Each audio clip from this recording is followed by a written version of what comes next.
إن تبدوا ما في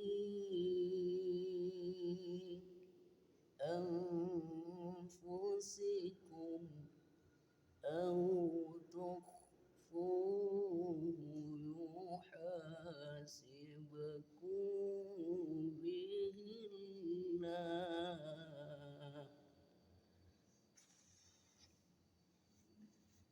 فيغفر لمن يشاء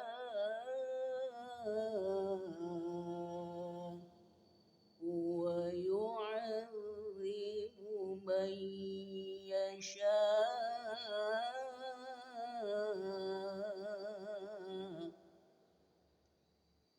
والله على كل شيء قدير.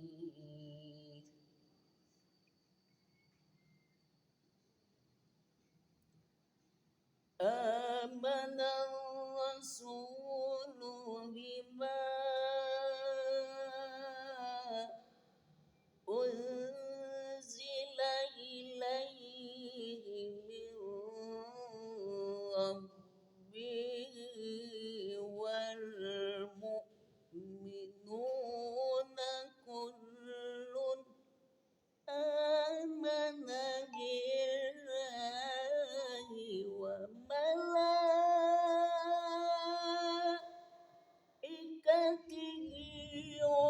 وكتبه ورسله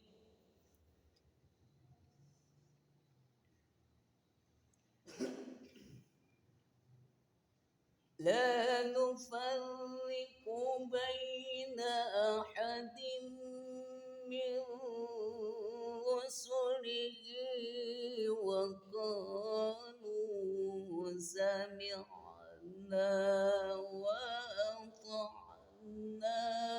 غفرانك ربنا وإليك المصير.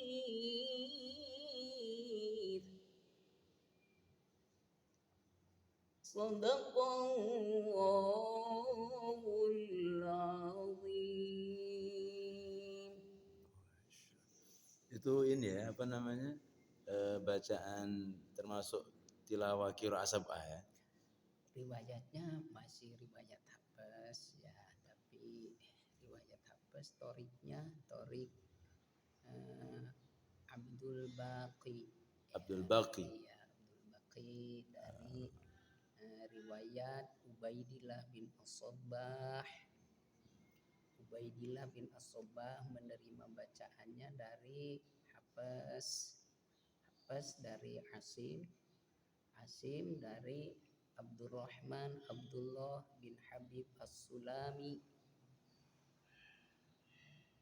Abdurrahman bin As-Sulami menerima bacaannya dari para sahabat yang 5 diantaranya Habib bin Abu Thalib.